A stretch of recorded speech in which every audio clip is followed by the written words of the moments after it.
Hello दोस्तों, नमस्कार। SM किसी चैनल में मैं आप सभी लोगों का दिल से बहुत बहुत स्वागत करता हूं।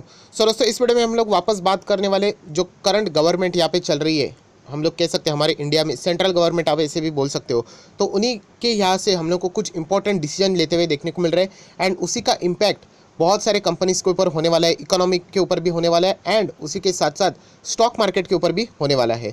सो दोस्तों, देखा जाए तो ये न्यूज़ कोई लेटेस्ट न्यूज़ नहीं है। इससे रिलेटेड अनाउंसमेंट गवर्नमेंट ने पहले भी किया था, बट उसके बाद के जो नेक्स्ट स्टेप है इंसेंटिव से रिलेटेड, वो अभी हम लोग को एक एक एग्जीक्यूट होते हुए यहाँ पे देखने को मिल रहे हैं। सो उसी के चलते जितने भी स्टॉक्स इससे जुड़े हुए, इस न्यूज़ से जुड़े हुए, डायरेक्टली हो या फिर इनडायरेक्टली, उसमें हम लोग को अच्छा खासा परफॉर्मेंस होते हुए देखने को मिलने वाला है। तो चलिए दोस्तों, एग्जैक्टली टॉपिक क्या है, कौन से स्टॉक को यहाँ पे फ़ायदा हो सकता है, अगर फ़ायदा हो गया तो कौन से स्टॉक को टेम्पररी बेसिस के ऊपर फ़ायदा होगा, मतलब ट्रेडिंग के लिए, एंड कौन से स्टॉक को लॉन्ग टर्म के लिए, इन्वेस्टमेंट के लिए फ़ायदा होगा, इसी से रिलेटेड डिटेल बात इस वीडियो में होने वाली है। तो फटाफट इस वीडियो को स्टार्ट करते हैं, बट उससे पहले जरूर कहना चाहूँगा, किसी ने फर्स्ट टाइम विजिट किया चैनल को सब्सक्राइब करके बेल आइकन को हिट करके जरूर रख लेना।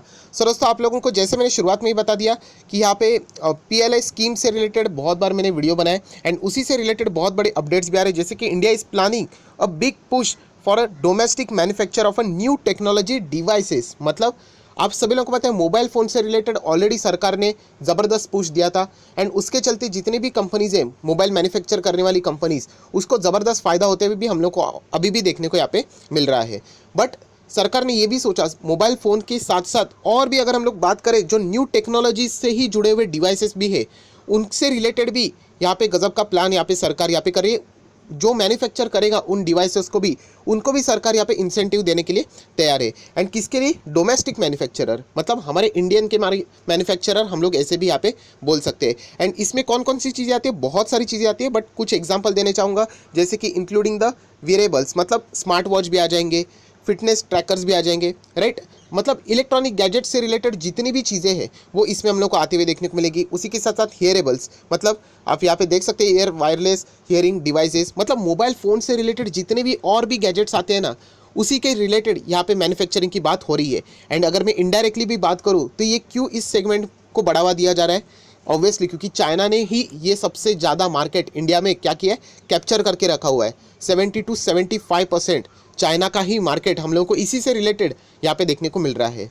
सो ज़रूर हम लोग कह सकते, किसी ने बहुत अच्छा सवाल पूछा, सर चाइना के अभी सेल्स का नंबर सामने आया था कि चाइना के कितने सारे मोबाइल्स इंडिया में बिके गए, तो रिकॉर्ड यहाँ पे टूट चुके, इतना सेल हुआ है। सो फिर इंडिया इतना कर रहा है, उसका फ़ायदा क्या? तो दोस्तों, बदलाव इतना आसान से नहीं होता है। आज यहाँ पे इंसेंटिव दे दिया, मैन्युफैक्चरिंग के लिए बढ़ावा दे दिया, तो कल जाके आपका रिकॉर्ड आ जाएगा। ये सारी चीज़ें धीमे धीमे प्रोसेस में होगी, चेंज होने के लिए वक्त लगेगा, बट होगा ज़रूर, कभी तो शुरू करनी पड़ेगी। तो इसी से रिलेटेड ये सारी चीज़ें हम लोग को होते हुए देखने को मिल रही है। एंड अगर हम लोग यहाँ पे बात करें, ये देखिए जितने भी ये टेक्नोलॉजी डिवाइसेस, इसको सीमित मत पकड़ लेना कि मैंने ये एग्जांपल आपको बताया उतने ही, मतलब ड्रोन्स भी आते हैं, राइट। अगर मैं बात करूँ यहाँ पे इंटरनेट भी उसी में आता है, मतलब इंटरनेट ऑफ थिंग्स प्रोडक्ट्स, मतलब मैं अगर बात करूँ वर्चुअल रियलिटी भी हम लोग देखते हैं ना, VR से रिलेटेड। सो इन सारी चीज़ों की अगर हम लोग बात करें, इलेक्ट्रॉनिक गैजेट से रिलेटेड जो भी कंपनियाँ मैन्युफैक्चरिंग करती है, उनको और भी यहाँ पे बढ़ावा देने का काम सरकार यहाँ पे करने वाली है। मतलब ये इंसेंटिव्स की बात यहाँ पे हो रही है, और ये बात मैं खुद नहीं कर रहा हूँ, आप लोग देख सकते हैं क्या लिखा है। Ministry of Electronics and IT is in the process of chalking out of an incentive scheme for a manufacturing such devices। जो बनाएगा उसको यहाँ पे मिलने वाला है and expect to launch it in the coming months। so अभी तक हुआ नहीं, तो या आने वाले इसमें हम लोग कमिंग मंथ, मतलब हम लोग पकड़ सकते फेब मंथ में हम लोग को इससे रिलेटेड कोई तो अच्छी न्यूज़ भी देखने को मिल सकती है। सो इससे रिलेटेड कौन से स्टॉक है वो अभी हम लोग को देखने हैं। एंड याद रखना दोस्तों, जो अच्छे स्टॉक्स रहते हैं ना, वो एक ही दायरे में ये बार बार न्यूज़ अच्छी आती रहती है एंड वही स्टॉक्स यहाँ पे भागते भी रहते हैं। सो स्टॉक मैक्सिमम लोगों के दिमाग में आ भी चुका, अगर आ गया होगा तो डेफिनेटली आप लोग स्टॉक मार्केट में अभी अच्छे तरीके से यहाँ पे जमना शुरू हो चुके हो। एंड यही कहना चाहूँगा दोस्तों, ऐसा नहीं है कि आज ये स्टॉक भाग रहा है, बाद में कल कोई दूसरा भागेगा। उसी स्टॉक से रिलेटेड हम लोग को डायरेक्टली ना इनडायरेक्टली न्यूज़ देखने को मिलते रहते हैं। और जैसे मैंने शुरुआत में ही इंट्रोडक्शन में आप लोगों को बताया था कि सेम स्कीम, मतलब हम लोगों को, जैसे मैंने आप लोगों को बताया था ना, ये production link incentive PLI scheme हम लोगों ने जिसको बोला था, launch for the mobile phones and components last year, ये लास्ट ईयर ही आया था। बट उसी के साथ साथ आप देख सकते हो और एक बड़ा मार्केट भी तो है ना, किसका, उसी से के साथ जुड़ा हुआ, मतलब हम लोग ईयरफोन्स की भी बात करें, हेडफोन्स की भी बात करें, राइट। ये देखिए, ये जो चीज़ें मैंने शुरुआत में ही बता दी, वीआर डिवाइसेस की बात करें, स्मार्ट वॉचेस की बात करें, सब कुछ इसी मोबाइल फ़ोन्स के साथ डायरेक्टली ना इनडायरेक्टली जुड़ने वाली चीज़ों के साथ भी जो मैन्युफैक्चरिंग करेंगे कंपनियाँ, उनको यहाँ पे सरकार इंसेंटिव्स देने की बात यहाँ पे कर रही है। और दोस्तों अगर देखा जाए तो ये जो डिवाइसेस की बात हो रही है, आप देख सकते हैं मोस्ट ऑफ दिस डिवाइसेस, मतलब जिसको यहाँ पे बढ़ावा देने वाले हैं सरकार, क्या होने वाले, करंटली इंपोर्ट यहाँ पे चल रहे हैं, मतलब यहाँ पे हम लोग को मंगाने पड़ते हैं, मतलब यहाँ पे जो कंपनीज है वो बहुत ही लिमिटेड है। सो इसीलिए ये सारा चीज़ हम लोग को होते हुए देखने को मिल रहा है।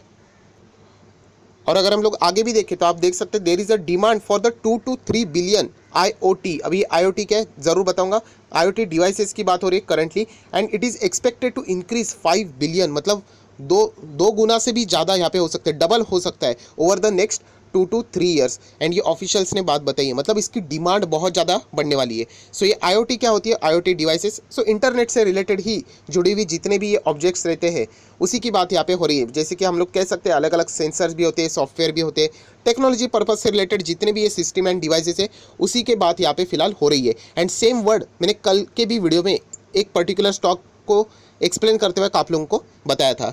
सो दोस्तों यही चीज़ें दोस्तों जिसके कारण हम लोग कह सकते हैं कि सरकार यहाँ पे जो भी कंपनी इससे रिलेटेड काम करने वाली है उसको यहाँ पे बढ़ावा देने वाली है। और दोस्तों इसीलिए ये जो पूरा मैंने आप लोगों को कहानी बताया वही ये हेडलाइन पढ़ के अभी आप लोगों को आसानी से समझ में आएगी। यही मेन हेडलाइन है आज के दिन के ब्रेकिंग न्यूज़ है। India plan PLI scheme for a manufacturing of wearables, hearables, AI मतलब आर्टिफिशियल इंटेलिजेंसी, ये भी मैंने कल आप लोगों को बताया था, IoT जो मैंने अभी आप लोगों को एक्सप्लेन किया। सो ये अभी आप लोगों को बहुत ही आसानी से समझ में आ गया होगा। एंड इसके चलते कौन कौन से स्टॉक यहाँ पे रडार पे रहेंगे, तो सबसे पहले जो आपके दिमाग में है ऑब्वियसली डिक्सन टेक्नोलॉजी। ऐसा ही नहीं भाग रहा है ये स्टॉक, आप देख सकते हैं 3% की जंप आज भी देखने को मिल रही है, राइट। कल भी इससे रिलेटेड हम लोग को डेटा देखने को मिला था, न्यूज़ देखने को मिली थी, वही आज रिपीट होते हुए देखने को मिल रही है। अभी तक ऑफिशियल न्यूज़ सामने नहीं है, ये सोर्सेज से न्यूज़ सामने आ रहा है कि नेक्स्ट मंथ में यहाँ पे हो सकता है। मोबाइल फ़ोन से रिलेटेड हो गया, बट उससे रिलेटेड जितने भी डिवाइसेस है उन इनको तो भी मिलना चाहिए मैन्युफैक्चरिंग से रिलेटेड इंसेंटिव, तो उसी की बात यहाँ पे हो रही है। एंड जैसी ये न्यूज़ आती है ना सोर्सेज से, वो 90% हम लोग को सच होते हुए देखने को मिलती है। सो डिक्सन टेक्नोलॉजी आप देख सकते हो दोस्तों, अभी तो ये बहुत ही ज़्यादा महंगा हो गया, ये तो इतना भाग रहा है, मतलब हम लोगों ने तो इसको 2-3 हज़ार 2,500 के आसपास खरीदा था, उसके बाद कंसिस्टेंटली रॉकेट की तरह भाग रहा है। बहुत बार मैंने बाद में वीडियो भी बनाए थे 5,000-6,000 के भी आसपास। तो कुछ चीज़ें यहाँ पे हम लोग कह सकते हैं कि डिक्सन टेक्नोलॉजी से भी हम लोग को यहाँ पे सीखना है। बहुत ही इंपॉर्टेंट चीज़ मैं यहाँ पे बताना चाहूँगा जो कि मैंने स्टार मार के बताई है, एंड वो चीज़ ये है कि स्टॉक ये बहुत ही ज़्यादा भाग रहा था। आप यहाँ पे देखना चाहोगे तो मैं आपको दिखा सकता हूँ 1 साल का चार्ट पैटर्न, इसमें बहुत कुछ चीज़ें सामने आएगी। तो ये मैं क्यों बता रहा हूँ, क्योंकि बीच में आप सभी लोग पता है GMM फॉडलर, वहाँ पे हम लोग को क्या आते हुए देखने को मिला था OFS, एंड उसके कारण वो स्टॉक गिरा था। तो इसीलिए डायरेक्टली बहुत सारे लोग क्या कर रहे थे, डिक्सन टेक्नोलॉजी के साथ GMM फॉडलर को डायरेक्टली कंपेयर कर रहे थे कि ऐसा यहाँ पे भी हो सकता है, ये प्राइस इतना भाग रहा है मतलब यहाँ पे भी OFS आएगा, शेयर होल्डर के साथ चिटिंग हो सकती है। उनकी थिंकिंग 110% सही थी, क्योंकि GMM फॉडलर में भी हम लोग को सेम चीज़ें देखने को मिली थी। बट अगर आप लोग देखोगे तो ऐसा कंपेरिजन डायरेक्टली किसी स्टॉक के साथ करना ये गलत बात होती है। एंड आप देख सकते हो ये स्टॉक लगभग हम लोग को बीच में तो बहुत ही नीचे था, 3,000 के आसपास था, एंड उसके बाद तो आप लोग देख सकते इतना तेज़ होते हुए देखने को मिला है। सो अगेन बिग लेसन कि कभी भी किसी स्टॉक को डायरेक्टली आप लोगों ने कंपेयर नहीं करना चाहिए। आप चाहो तो ऊपर ऊपर से कर सकते हो, बट ऐसा 100% हम लोग नहीं कह सकते कि ऐसा ही होगा करके। हम लोग को हमेशा चेक करना पड़ेगा कि इसके पीछे की वजह क्या है। अगर वजह है, कुछ न्यूज़ है, तो ज़रूर हम लोग कह सकते हैं उस स्टॉक में रैली यहाँ पे बने रह सकती है। सो डिक्सन टेक्नोलॉजी हम लोग कह सकते हैं बहुत ही अच्छा खासा यहाँ पे परफॉर्मेंस दे रहा है। एंड सबसे खास बात दोस्तों इस कंपनी की और एक है कि ये स्मॉल कैप कंपनी थी, बट अभी ये मिड कैप कंपनी हो चुकी है। एम्फी की अगर मैं बात करूँ, association of mutual fund in India of India, तो उन्होंने यहाँ पे आप सभी लोगों को पता है येस बैंक जैसे जो शेयर्स थे उनको मिड कैप से लार्ज कैप में प्रमोट कर दिया है। तो वैसे ही इस कंपनी जो ये स्मॉल कैप में थी आज ये मिड कैप की कंपनी बन चुकी है। सो स्टॉक तो बहुत ही ज़्यादा महंगा है, एंड ये सारी चीज़ें लंबी अवधि की होती है, क्योंकि ये इतना चलने के बाद अभी PE रेशो आप देख सकते हो इतना रिस्की है, 150 के भी ऊपर है। सो ज़रूर ये चीज़ रिस्की यहाँ पे हो सकती है। सो जिनके पास ऑलरेडी है वो एंजॉय यहाँ पे कर सकते हैं। सो डिक्सन टेक्नोलॉजी के आज के दिन की मैं बात करूँ, ये देखिए 6 जनवरी भी आज आप लोगों को हरा निशान देखने को मिल रहा है, लगभग 15,000 के आसपास 14,870 पे गया था। एंड लो की मैं बात करूँ तो आप देख सकते हैं कितने जल्द से ये नीचे आता है, 14,870, एंड क्लोजिंग मतलब 14,400 के आसपास, मतलब 400-450 पॉइंट ऐसे ही यहाँ पे अप्स एंड डाउन्स में चले जाते हैं। सो ये रिस्की भी स्टॉक है जो कि आपको पता होना चाहिए। स्मॉल कैप था तो रिस्की था, अभी मिड कैप बन चुका है, बट स्टिल ये रिस्की ही स्टॉक है। खराब नहीं है, रिस्क होना मतलब खराब नहीं होता है, राइट। तो 49% की डिलीवरीज आप देख सकते हैं कितने कम यहाँ पे हम लोगों को कारोबार होते हुए देखने को मिल रहा है। सो ये था पहला स्टॉक। देन अगर मैं यहाँ पे बात करूँ, ये तो सारी चीज़ें हम लोगों ने ऑलरेडी देख ली है। डिक्सन टेक्नोलॉजी क्या क्या काम करती है, सब कुछ, लॉजिस्टिक, मेडिकल के साथ साथ इलेक्ट्रॉनिक्स, उसी के साथ साथ set top box, consumer electronics, mobile phone, home appearance, ये सभी चीज़ें आप लोगों को ऑलरेडी पता है।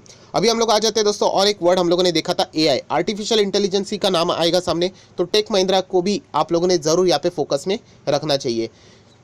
ये एक ही स्टॉक है, ऐसा नहीं है, जो कि एआई से रिलेटेड काम करता है, बट सबसे ज़्यादा मैं देखूँ तो एआई से रिलेटेड इंटरनेशनल लेवल पे भी टेक महिंद्रा का ही नाम देखने को मिल रहा है। कल भी हम लोगों ने देखा था कि टेक महिंद्रा शायद से अपनी ओर से तो कम्प्लीटली हाथ आगे बढ़ा रहे, किसको, रिलायंस के साथ, रिलायंस जियो के साथ वो यहाँ पे कारोबार पार्टनरशिप करना चाहता है 5G से रिलेटेड ग्लोबली लेके जाने के लिए। सो देख लेते हैं आगे इससे रिलेटेड कौन सी न्यूज़ सामने आ जाती है। बट टेक महिंद्रा एक ऐसा स्टॉक है दोस्तों, मैं इससे पहले ही बता चुके, देखिए ये स्टॉक नीचे आना, ये लाल निशान, इसका अर्थ ये नहीं कि खराब हो गया करके 2 सेकंड में रिटेल इन्वेस्टर का मूड स्विंग हो जाता है कि खराब हो गया करके, ऐसी कोई खराब बात नहीं है।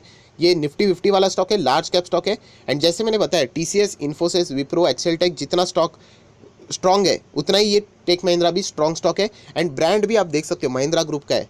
सो महिंद्रा ग्रुप भी एक बहुत बड़ा ग्रुप है, HDFC, बजाज, महिंद्रा, इनके ऊपर आप लोग आंख बंद करके भी चाहो तो एक बार भरोसा रख सकते हो। सो ज़रूर टेक महिंद्रा भी बहुत ही शानदार स्टॉक है। सो इसको भी, इसका फ़ायदा यहाँ पे आने वाले मंथ में यहाँ पे मिल सकता है, तो इसको भी आप लोगों ने रडार पे यहाँ पे रखना चाहिए। एंड इसलिए मैंने कहा 2021 इस स्टॉक के लिए बहुत ही ज़्यादा इंटरेस्टिंग रहने वाला है। 5G से रिलेटेड भी इसको बहुत सारे यहाँ पे कॉन्ट्रैक्ट्स यहाँ पे मिल सकते हैं। तो 27% की डिलीवरीज आज हम लोग को टेक महिंद्रा में भी होते हुए देखने को मिल रही है। सो दोस्तों, इन सारे स्टॉक्स के ऊपर आप लोगों ने क्या करनी चाहिए, नज़र जमा के रखनी चाहिए, क्योंकि जैसे मैंने कहा एआई की बात होती है तो टेक महिंद्रा हमेशा सामने आते रहता है। सो PLA स्कीम की बात करें दोस्तों, तो अभी फिलहाल हम लोग को यही यहाँ पे देखने को मिल रही है, PLA स्कीम से रिलेटेड जुड़ी हुई बात, कि जो डिवाइसेस थे उससे रिलेटेड भी, जो भी डायरेक्टली इनडायरेक्टली मोबाइल फ़ोन, उससे रिलेटेड जितने भी डिवाइसेस थे उससे रिलेटेड इंसेंटिव यहाँ पे मिल सकता है, जो भी मैन्युफैक्चरिंग करने वाली कंपनी रहेगी उनको। और दोस्तों अगर देखा जाए ना, तो ये अलग अलग 10 सेक्टर को भी दिया गया था। जैसे कि मैं बात करूँ तो उसमें ऑटो सेक्टर भी आता है, राइट। उसी के साथ साथ अगर मैं यहाँ पे बात करूँ, ऑटो सेक्टर की बात करूँ, तो बजाज ऑटो में ऑलरेडी आपको बता चुका हूँ कि यहाँ पे उसके ऊपर फोकस रहना चाहिए, क्योंकि बजाज ऑटो की मैं बात करूँ तो ये डेट फ्री स्टॉक है, निफ्टी 50 जब से स्टार्ट हुआ था तब से है। एंड 2 दिन पहले भी आप लोगों ने न्यूज़ देखा होगा, Bajaj Auto become the world's most valuable 2 wheeler company. So ज़रूर इसमें दम मुझे यहाँ पे नज़र आता है। मैं कोई ज़बरदस्ती नहीं कर रहा हूँ कि आपको खरीदना ही है करके, आपकी मर्जी, पर डेट फ्री कंपनी है, बड़े ग्रुप से रिलेटेड जुड़ी हुई कंपनी। एंड निफ्टी 50 जब से स्टार्ट हुआ था तब से वाली ये कंपनी है। सो इसमें भी PLA स्कीम से रिलेटेड फ़ायदा यहाँ पे इनको भी यहाँ पे डायरेक्ट नहीं कि इनडायरेक्टली यहाँ पे मिलने वाला है। देन अगर हम लोग यहाँ पे बात करें तो फार्मा सेक्टर, यस दोस्तों, फार्मा सेक्टर को भी जो PLA स्कीम है उसमें भी यहाँ पे इंक्लूड किया गया है। सो सरकार का ये जो बड़ा धमाका है वो आने वाले नेक्स्ट मंथ में हम लोग को यहाँ पे देखने को मिलने वाला है, जिसमें सबसे ज़्यादा टारगेट किसी के ऊपर रहेगा तो Dixon technology and Tech Mahindra के ऊपर हम लोगों को होते हुए देखने को मिल सकता है। सो जैसे मैंने कहा दोस्तों, ये नेक्स्ट मंथ है, लंबी अवधि की बातें होती है हमेशा, तो इतना ही कहना चाहूँगा। टेक महिंद्रा बहुत ही शानदार स्टॉक है। एंड अगर डिक्सन टेक्नोलॉजी में अगर आप जाना चाहते हो तो वो बहुत ही महंगा फिलहाल देखने को मिल रहा है एंड रिस्की भी है। सो वीडियो क्लोज करते हुए यही कहना चाहूँगा, स्टॉक है बहुत ही स्ट्रांग, मजबूत है, अच्छा खासा परफॉर्मेंस देख सकते हैं। जो पेशेंस रखेगा उसी को रिटर्न्स वहाँ पे मिल सकते हैं। ऑटो सेक्टर की बात करें तो बजाज ऑटो हमेशा की तरह मैं आप लोगों को बताते आ रहा हूँ, उसी का नाम मैं वापस लेना पसंद करूँगा। सो आई आशा करता हूँ दोस्तों ये वीडियो भी आपको पसंद आया होगा, तो ज़रूर इस वीडियो को लाइक एंड शेयर कर देना, तो बाकी लोगों को भी न्यूज़ भी पता चलेगी कि आने वाले मंथ में यहाँ पे क्या होने वाला है, एंड उसके साथ कौन से स्टॉक रडार पे रखनी चाहिए उसके बारे में भी डिटेल इन्फॉर्मेशन को पता चल जाएगी। So that's it, thank you very much. So we will be meeting next video, तब तक के लिए बाय बाय।